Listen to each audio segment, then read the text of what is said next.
Assalamualaikum, selamat datang di Antara Nyata, channel yang menyajikan kisah-kisah seru, penuh misteri, dan menarik untuk dibahas. Sebelum kita mulai, jangan lupa tulis solawat di kolom komentar, agar kita semua mendapat syafaat dari Nabi Muhammad SAW di hari akhir nanti. Klik juga tombol subscribe dan aktifkan lonceng notifikasi, supaya teman-teman nggak ketinggalan kisah-kisah seru berikutnya. Yuk, kita mulai ceritanya. Langit siang itu pucat seperti kertas yang sudah terlalu sering ditimpa koreksi. Kawasan industri Cakrawangsa, tempat ribuan buruh mengais nafkah di tengah deru mesin dan aroma solar basi, terlihat damai dari kejauhan. Tapi seperti kabut tipis yang menggantung di udara, sesuatu yang tidak beres terasa menggumpal, menggantung tanpa suara. Sersan Sita Ramadhani turun dari angkot usang dengan langkah ringan, tapi sorot mata tajam. Wajahnya yang muda membuatnya lebih mirip mahasiswa magang daripada seorang intel TNI berpangkat sersan. Rambutnya dikuncir rapi, mata waspada mengamati sekitar. Ia menarik napas dalam-dalam, mencium campuran bau oli, gorengan, dan ketakutan. Di pundaknya tergantung tas selempang coklat berisi catatan dan kamera kecil. Penyamaran, staf pemantau kegiatan usaha kecil menengah dari Dinas Koperasi. Tiba-tiba terdengar suara laki-laki membentak. Kalau buka lapak di sini bayar dulu. Ini wilayah JPB. Aman dan damai nggak gratis, bos. Sita menoleh.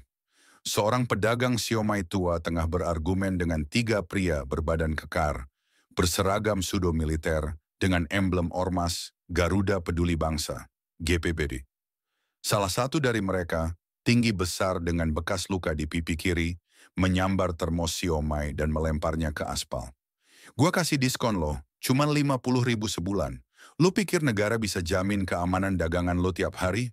Si penjual terdiam, bibirnya gemetar tapi ia mengangguk patuh menyerahkan lembaran lusuh uang merah. Sita mengepalkan tangan dalam sakunya, tapi wajahnya tetap tenang, datar. Ia mencatat dalam benak. Bukti belum cukup. Dia baru sehari di sini. Ia melangkah pelan melewati mereka. Preman bertato naga itu menyapanya.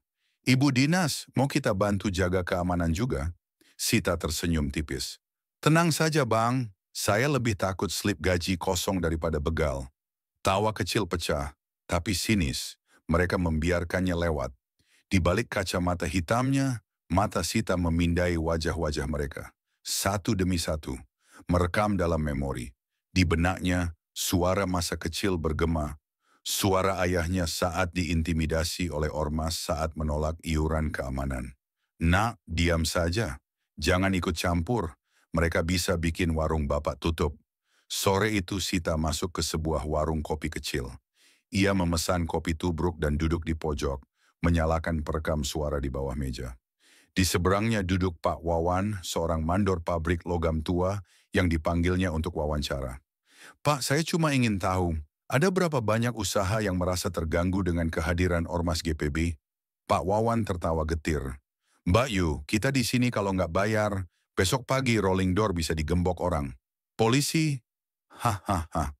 Sudah tahulah, yang penting nggak ribut, nggak mati. Bapak nggak pernah lapor ke Kodim atau polisi? Sudah mbak, tapi mereka bilang akan ditindaklanjuti. Yang ditindak cuma laporan saya. Habis begitu saja. Sita mencatat cepat, tapi hatinya lebih dulu terbakar. Ia pulang malam itu ke baraknya yang sempit, membuka catatan digital, dan menyalakan laptop. Di layar, puluhan laporan pungli dan intimidasi muncul, tapi semua mentok di satu kalimat. Tidak ditemukan bukti yang cukup. Ia menghembuskan napas. Oke, kita ubah caranya, gumamnya. Ia membuka folder baru di laptopnya, Operasi Kabut Merah. Pagi menggeliat di antara deretan pabrik yang mengepulkan asap seperti naga tua yang letih. Sita berdiri di depan sebuah warung soto, menyamar sebagai petugas dinas yang sedang survei harga makanan buruh. Tapi tujuannya bukan soto, melainkan obrolan yang terjadi di meja sebelah, antara dua buruh muda yang tengah sarapan tergesa. Semalam gue lihat si Bang Jampang datang ke PT Mitrasin, bisik salah satu dengan suara pelan. Ngapain lagi? Kemarin katanya udah disetor kan? Iya, tapi katanya sekarang harus naik. Soalnya ada perintah pusat. Sita pura-pura mencatat harga kerupuk. Matanya mencuri pandang ke arah buruh itu. Bang Jampang, nama itu makin sering muncul belakangan ini. Ketua GPB, pemimpin ormas yang secara ironis mengklaim menjaga nilai-nilai bangsa sambil memalak rakyat kecil seperti bandit bersurban nasionalisme. Sita memutuskan untuk mengikuti jejak itu. Hari itu ia mendatangi PT Mitrasin, pura-pura sebagai petugas pendataan usaha. Seorang HRD perempuan menyambutnya dengan cemas, matanya sering menoleh ke jendela. Mbak, kalau ini soal pajak, kami sudah bayar lewat konsultan. Bukan, saya hanya ingin tahu pola relasi sosial antara perusahaan dan ormas setempat. Perempuan itu menggigit bibir, lama, lalu berbisik. Mereka bilang akan mengawal distribusi truk, tapi pengawalan itu bayarannya 10 juta per bulan. Kalau kami tolak, jalan masuk pabrik bisa ditutup massa. Polisi nggak berani bertindak, kami cuma bisa, ya begini, diam. Sita mengangguk pelan. Perlahan-lahan, lapisan topeng mulai terkuak. Tapi semua masih berupa cerita. Butuh bukti konkret. Malam itu, ia menyelinap ke gudang tua di belakang kompleks pabrik. Tempat yang sering disebut-sebut sebagai markas kecil GPB. Bersembunyi di balik tumpukan karung bekas, ia menyalakan kamera inframerahnya. Dan di sanalah mereka. 5 orang pria. Salah satunya Bang Jampang, karismatik dengan suara serak seperti jalan rusak. Mereka duduk melingkar sambil menghitung uang di atas meja kayu reot. Di dinding belakang tergantung foto dirinya sedang bersalaman dengan pejabat daerah. Bukti tak tertulis tentang jaringan kekuasaan mereka. Kawasan industri udah aman. Minggu depan mulai naikin tarif. Kalau ada yang rewel, kirim anak-anak buat kasih peringatan. Gimana kalau bocor ke aparat? Aparat mana? Yang penting kita masih setor bulanan ke orang dalam. Nggak ada yang berani usik. Kalaupun ada, ya kita kasih hormat terakhir. Tawa meledak. Sita menahan napas. Jari-jarinya gemetar, tapi wajahnya dingin. Kamera terus merekam. Namun saat ia berbalik, lututnya menyenggol kaleng kosong. Trak, sunyi. Tiba-tiba semua menoleh. Sita menahan napas. Siapa itu? Lampu senter menyapu gudang. Sita melesat, berlari keluar lewat celah jendela, tapi satu orang sempat melihat wajahnya samar-samar. Beberapa jam kemudian, Sita kembali ke barak. Wajahnya dipenuhi goresan dari kawat berduri yang disentuhnya saat melarikan diri. Ia duduk di depan laptop, membuka rekaman, dan menyalin file ke beberapa flash disk. Namun ponselnya berbunyi. Pesan dari Kapten Haris atasannya. Segera temui saya di kantor Kodim, penting. Di ruang kantor Kodim, Haris menatap Sita dengan dingin. Di atas mejanya, sebuah amplop coklat tergeletak. Sita, ada yang melaporkan bahwa kamu menyusup ke kawasan markas ormas. Tanpa izin, kamu tahu itu bisa mencoreng reputasi kesatuan, bukan? Sita diam, tegak, wajahnya tak berubah. Dengan hormat, Kapten, kalau reputasi lebih penting daripada kebenaran, maka izinkan saya mencorengnya lebih jauh. Kapten Haris mendengus. Sudah, hentikan penyelidikan ini. Fokus saja pada tugas administrasimu. Dengan hormat juga, Kapten. Saya tidak bisa melihat ketidakadilan dan diam. Haris menatapnya tajam. Kalau kamu nekat, aku tak bisa menjamin keselamatanmu atau karirmu. Sita berdiri, memberi hormat. Tapi bukan karena tunduk. Karena ia memilih untuk melangkah ke medan yang lebih gelap, seorang diri. Malamnya, ia membuka satu flash disk. Di layar, video Bang Jampang dan anak buahnya. Lalu, ia menulis satu pesan singkat di email anonim dan mengirimkannya ke seorang jurnalis independen. Kalau dunia diam, biar rekaman ini bicara. Hujan turun tanpa aba-aba, deras seperti kemarahan yang tumpah dari langit. Di dalam angkot tua yang berhenti mendadak di depan minimarket kawasan industri, Sita duduk diam, jaket dinasnya basah, rambut menempel di pelipis. Seragam TNI-nya sudah ia simpan. Hari ini dia bukan siapa-siapa. Setelah perintah tidak resmi dari Kapten Haris untuk menghentikan penyelidikan, Sita tahu dia sudah tidak bisa lagi bergerak sebagai bagian dari institusi. Tapi bukan berarti dia berhenti bergerak. Ia memilih jalan lain. Lebih sunyi, lebih berbahaya. Di tangannya selembar pamflet Ormas GPB yang ditemukan di warung Penjaga Kedaulatan Rakyat bersama GPB, Kawasan Industri Aman dan Sejahtera. Sita mencibir. Tulisan besar itu tertera di atas foto Bang Jampang berdiri bersama camat dan ketua koperasi daerah. Semua tersenyum seperti sedang meresmikan sekolah, padahal yang mereka resmikan adalah ketakutan. Sita melangkah masuk ke minimarket, lalu menyelinap ke gang sempit di belakangnya, menuju satu-satunya rumah yang belum ditinggalkan. Milik Bu Umi, mantan bendahara koperasi yang kabarnya pernah menolak kerja sama dengan GPB. Rumahnya suram, cat dinding mengelupas, daun pintu diganjal bangku plastik patah. Sita mengetuk. Bu Umi, saya Sita, Dinas Koperasi. Saya hanya ingin tanya sebentar soal. Pintu dibuka setengah. Muncul wajah perempuan usia 50-an, mata sayu dan suara pelan. Saya sudah nggak ikut koperasi, Mbak. Sudah lama berhenti. Maaf ya. Ibu berhenti. Karena tekanan dari Ormas GPB, suasana membeku. Bu Umi menatap Sita sejenak, lalu membuka pintu lebih lebar. Masuklah, tapi jangan lama. Di dalam rumah yang pengap, Sita duduk di kursi rotan yang reot. Bu Umi menyajikan teh tanpa gula. Mereka datang malam-malam, bilang saya harus setuju kerjasama. Keamanan. Kalau enggak mereka akan lapor kalau saya korupsi. Padahal saya cuma nahan dana buat renovasi koperasi karena kasbon masih kosong. Tapi siapa yang percaya? Mereka punya stempel, punya suara, punya teman di dewan. Saya cuma punya anak kecil dan dapur bocor. Kenapa enggak melapor? Lapor ke siapa, Mbak? RT-nya aja ketua GPB. Polisi diem. Tentara, ya seperti Mbak ini, cuman bisa tanya. Habis tanya, pergi. Sita terdiam. Perkataan itu seperti tamparan, namun juga paku yang memaku niatnya lebih dalam. Saya bukan cuma tanya, Bu. Saya sudah rekam bukti mereka. Saya akan sebar. Saya butuh kesaksian, Bu Umi. Mbak mau main api? Saya sudah terbakar sejak kecil, Bu. Hari berganti malam. Di tengah hujan yang tak kunjung reda, Sita kembali ke baraknya hanya untuk menemukan pintu kamarnya terbuka. Isi lemari teracak, laptopnya hilang, flash disk cadangan juga. Tapi ada satu hal yang ditinggalkan di atas bantal. Sehelai kain ormas GPB berlumuran lumpur dan darah kering. Ancaman. Tertulis dalam simbol. Sita terduduk. Tapi matanya tidak gentar. Malam itu ia menghubungi satu-satunya orang yang mungkin bisa membantu di luar jalur resmi. Ajun Komisaris Randy, sahabat lamanya dari pelatihan bela diri lintas instansi. Ren, lu masih percaya sama hukum? Kalau itu pertanyaan dari Sita yang dulu kita panggil pendekar peraturan, jawabannya kadang. Gua punya rekaman ormas yang dilindungi pejabat. Lo mau bantu atau lo juga sudah masuk angin? Gua bantu, tapi lo harus hati-hati. Nama lo udah masuk daftar pantauan. Kayaknya bukan cuman ormas yang kepanasan. Ada orang dalam juga. Biarin, kalau mereka nyalakan lampu sorot, gua akan berdiri di tengah lapangan. Beberapa hari berikutnya, video yang Sita simpan diam-diam akhirnya muncul di sebuah kanal jurnalisme investigatif anonim. Garuda Pemangsa Bangsa. Judulnya menampar, isinya menelanjangi, viral dalam semalam. Media mulai ribut. Tapi, bukan GPB yang pertama kali datang ke rumah Bu Umi, melainkan aparat.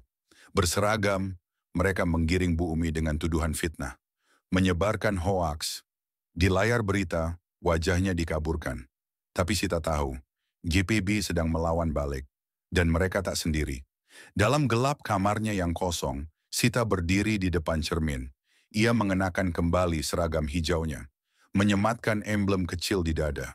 Kalau negara nggak bisa lindungi rakyatnya, maka rakyat harus ingat cara bertarung. Tangannya mengepal. Aku bukan aparat, aku bukan sipil, aku bukan siapa-siapa. Tapi malam ini, aku akan jadi musuh yang mereka takutkan. Jam menunjukkan pukul 2 dini hari. Langit cakrawangsa hitam legam, tanpa bintang, tanpa angin. Tapi di dalam kegelapan itu, satu bayangan bergerak cepat di antara kontainer kosong dan pagar pabrik berkarat. Langkahnya hening, presisi. Sersan Sita kini tak lagi menyamar, tak lagi bersembunyi. Ia mengenakan pakaian latihan loreng hitam dan masker setengah wajah. Di punggungnya tas kecil berisi barang-barang sederhana. Tali nilon, handphone burner, kamera GoPro, dan satu unit taser rakitan milik unit pengamanan khusus. Tujuannya malam itu jelas. Markas utama JPB, sebuah gudang logistik tua yang diklaim sebagai posko ormas, di tepi kawasan industri. Beberapa minggu lalu, tempat itu hanya ramai saat siang. Tapi sejak video viralnya tersebar, GPB memperketat pertahanan. Banyak pria berjaga, lebih banyak senjata tumpul, bahkan ada satu pos penjagaan permanen. Ironis, mengingat itu bukan markas militer, melainkan sarang preman. Sita memanjat pagar belakang. Matanya menyapu area, dua penjaga di depan, satu di belakang. Semua mengenakan jaket GPB dan menenteng pentungan. Ia mengamati pola mereka seperti koreografi buruk yang berulang tiap 2 menit. 1 detik terlalu cepat bisa bunuhmu, pikirnya. Ia bergerak ketika yang di belakang pergi ke sudut untuk buang air kecil. Lari cepat, hening, dan mendekap pria itu dari belakang dengan lengan kuat. Cekikan sleeper hold khas TNI. Pria itu terjatuh tanpa suara. Masuk. Gudang itu gelap tapi hangat oleh bau besi tua dan rokok murahan. Dari balik rak, terdengar suara-suara. Jampang makin gila. Dia bilang kita harus bersihkan siapapun yang nyalain api itu, kata suara serak lelaki. Ya, tapi kabarnya yang bocorin rekaman itu cewek. TNI, gawat. Petinggi juga mulai risih. Malam ini kita dapat tamu katanya. Buat atur ulang semua permainan. Bos besar dari pusat Sita menyeringai. Malam yang pas untuk resepsi, batinnya. Ia menyalakan kameranya. Lalu meletakkannya tersembunyi di atas rak besi, mengarah ke tempat pertemuan mereka. Lalu ia melangkah keluar dari kegelapan. Malam Jampang. 3 pria di dalam ruangan itu menoleh serempak. Di tengah, Bang Jampang berkemeja safari dengan dada terbuka. Ia berdiri perlahan, wajahnya pucat karena mengenali sosok itu. Sersan Sita, kau datang juga. Kami kira kamu lebih cerdas dari ini. Saya memang terlalu cerdas untuk diam. Sayang sekali, dulu bisa kita ajak kerjasama. Kamu muda, kuat, punya tampang, bisa jadi ikon GPB, tapi kamu pilih jadi musuh. Kalau kalian lambang patriotisme, saya lebih pilih disebut pengkhianat. Jampang tertawa kecil. Tangannya memberi isyarat. 2 anak buahnya maju. Sita mencabut taser kecil dari saku. Sekali tembak. ZZZTT. Yang satu jatuh terguling. Yang satu lagi maju dengan parang pendek. Tapi Sita menyambutnya dengan tendangan lutut ke perut, lalu pukulan siku ke tengkuk. Laki-laki itu jatuh tak sadarkan diri. Jampang mundur. Wajahnya mulai tegang. Kau pikir kau bisa hancurkan semua ini sendirian? Saya datang bukan buat hancurkan, saya datang buat buka topeng. Hukum tak akan menolongmu. Saya nggak datang bawa hukum, saya bawa keadilan. Sita maju. Jampang mencabut belati dari pinggangnya, menyerang. Tapi Sita menangkap lengannya, memutar, dan menghantamnya ke meja. Belati jatuh. Ia berusaha melawan, tapi dalam satu gerakan cepat, Sita mencekiknya dengan teknik rear choke. Bukan untuk membunuh, tapi cukup untuk membuat pria itu kehilangan kesadaran dan kendali. Jampang tergeletak. Sita berdiri di atasnya. Napasnya cepat, dada naik turun, tapi matanya tenang. Lalu suara rekaman dari kameranya diputar melalui speaker kecil. Kita naikin tarif. Kalau rewel kasih peringatan, polisi nggak bakal gerak. Kita punya orang dalam, dan itu bukan hanya direkam, tapi juga disiarkan langsung ke kanal jurnalisme independen yang membantunya minggu lalu. Suara Bang Jampang dan wajahnya saat dikalahkan, disiarkan ke ribuan penonton malam itu. Di luar gudang, suara siren mendekat. Akhirnya aparat datang setelah semuanya selesai. Tapi bukan untuk menangkap Sita. AKP Randy turun dari mobil polisi dengan wajah tegang dan kagum. Lu beneran jalan sendirian? Nggak sendirian, cuman lebih cepat dari sistem yang lambat. Lu tahu ini bakal panjang urusannya. Lebih baik panjang daripada mandek. Beberapa hari kemudian, Ormas GPB resmi dibekukan. Beberapa anggotanya ditangkap. Tapi banyak juga yang melarikan diri, kabur ke wilayah lain, atau bersembunyi di balik seragam baru dan bendera baru. Media menyebut kejadian ini sebagai insiden kabut Cakrawangsa. Tapi Sita tahu, kabut itu belum hilang, hanya tersibak sementara. Sita duduk di ruang pemeriksaan internal TNI. Lampu neon di atas kepala berpendar dingin, seperti mata yang menuduh. Di depannya, dua perwira menatap dengan wajah datar, Mayor Yuda dan Letkol Wahyu. Di luar ruangan, berita tentang penggerebekan GPB masih tayang. Tapi di dalam sini, dunia Sita mengecil menjadi satu meja, dua kursi, dan segelas air bening yang tak pernah disentuh.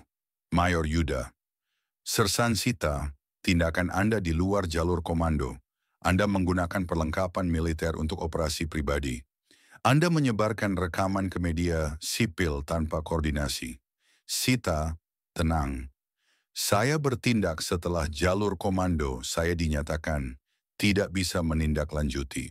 Saya bukan membocorkan rahasia militer, tapi membongkar kejahatan sipil yang dilindungi simbol negara. Letkol Wahyu, apapun itu Anda menciptakan presiden. Anda bukan vigilante. Ini bukan film. Sita memandang lurus, tapi negara juga bukan sinetron. Kalau simbol negara bisa dipakai preman untuk menakut-nakuti rakyat, lalu di mana merah putihnya? Keduanya saling pandang. Diameter Sita tahu, mereka tak hanya khawatir soal tindakan. Mereka khawatir soal efeknya, soal suara publik yang kini memuja sosok TNI muda yang berani melawan sendiri. Ikon baru yang tak bisa mereka kendalikan. Hari itu keputusan tidak dibacakan. Tapi Sita tahu nasibnya. Ia tidak akan dipecat, tapi juga tidak akan dipromosikan. Ia akan dijadikan simbol, bukan kekuatan. Diasipkan dalam senyap, seperti pahlawan yang dikurung dalam buku sejarah yang tidak dibaca. 3 minggu kemudian, kawasan industri Cakrawangsa kembali beroperasi. Namun kali ini, tidak ada pungli, tidak ada ormas yang menunggu di gerbang dengan daftar setoran. Tapi kabut belum benar-benar pergi. Sita menyusuri lorong-lorong pabrik. Ia kini mengenakan baju polos, celana jeans, dan topi sederhana. Ia tidak lagi membawa pangkat, tapi ia membawa sesuatu yang lebih tajam, ingatan.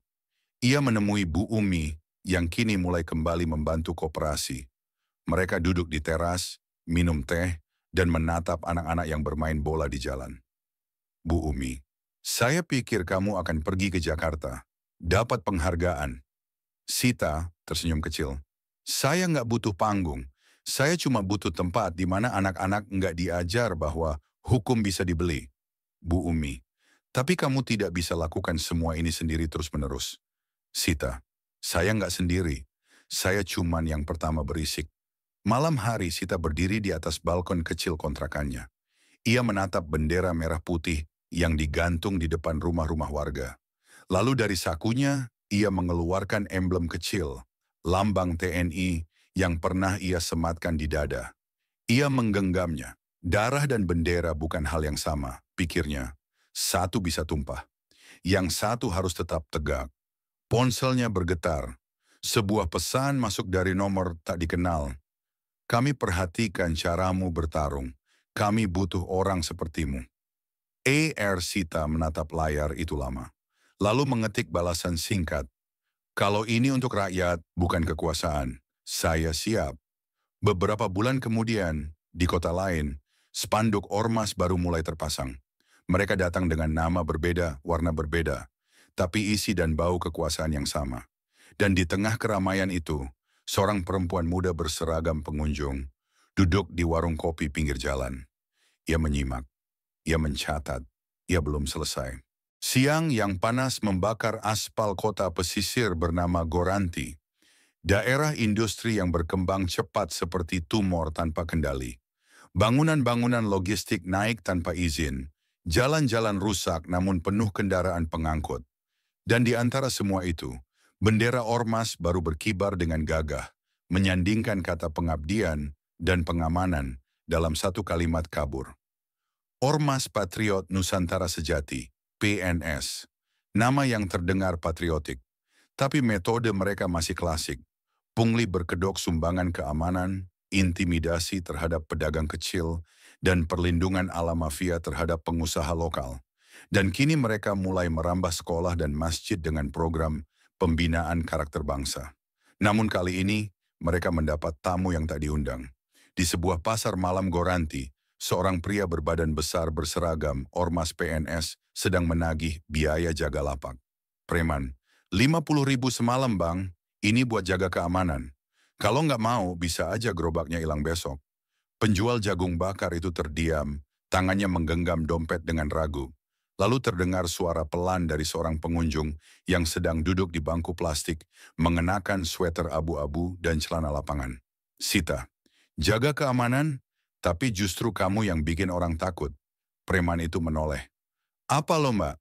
Sita berdiri perlahan, tenang, wajahnya masih muda, tapi matanya seperti bekas luka.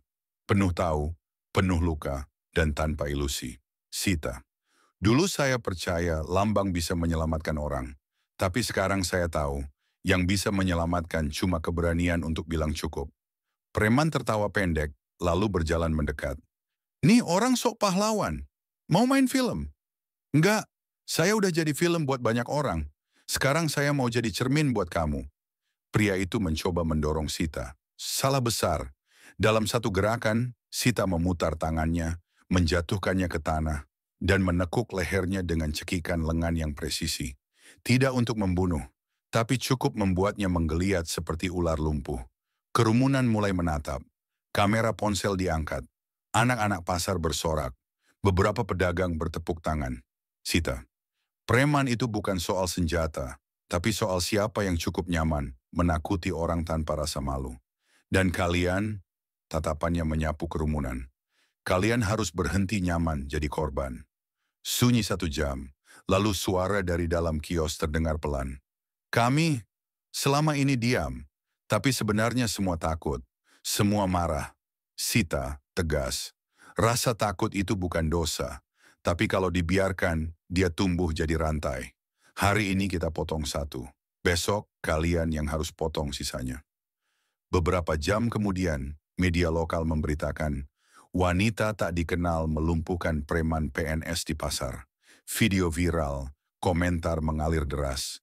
Sebagian menganggapnya pahlawan, sebagian mencibir, menyebut aksi berlebihan. Sita membaca komentar-komentar itu dari dalam kamar kecil kontrakannya. Ia tertawa kecil. Dunia selalu bingung menghadapi orang yang tidak bisa dikotakan. Di meja kayunya ada satu peta besar. Lingkaran-lingkaran merah menandai kota-kota kecil. Tanda panah, catatan tangan. Nama-nama ormas berbeda dengan struktur yang sama. Premanisme itu seperti virus, tulisnya di ujung kertas. Berubah bentuk, tapi tak pernah benar-benar mati. Maka rakyat harus ingat bahwa takut adalah pilihan. Dan memilih melawan bukan berarti jadi gila, tapi akhirnya jadi waras. Suatu pagi, seorang wartawan menulis artikel berjudul, "Siapa perempuan bertopeng itu?" Dalam dunia di mana preman bisa berseragam dan lambang negara dijual murah di pinggir jalan, muncullah seorang perempuan yang mencekik bukan untuk membunuh, tapi untuk membangunkan. Sebab kadang, satu cekikan lebih berguna dari 1000 himbauan. Di bagian komentar seseorang menulis, kalau dia ada di kotaku, gue siap ikut. Lalu komentar lain, jangan cuman rekam, ikut tendang. Dia nggak butuh penonton, dia butuh rekan. Sita kini bergerak tanpa pangkat, tapi jejaknya terasa, seperti api kecil di tengah malam panjang. Ia tidak meminta pujian, tidak membentuk partai. Ia hanya memastikan satu hal, premanisme yang berkedok lambang tak lagi berani lewat tanpa suara. Dan rakyat, pelan-pelan mereka mulai lupa cara takut. Itulah kisah seru kita kali ini di Antara Nyata. Semoga bisa menambah wawasan, hiburan, dan juga iman kita. Jangan lupa tulis sholawat di kolom komentar dan bagikan pendapat kalian tentang kisah ini. Klik tombol like kalau kalian suka, subscribe kalau belum, dan aktifkan lonceng notifikasinya biar nggak ketinggalan cerita menarik selanjutnya. Sampai jumpa di kisah berikutnya. Wassalamualaikum warahmatullahi wabarakatuh.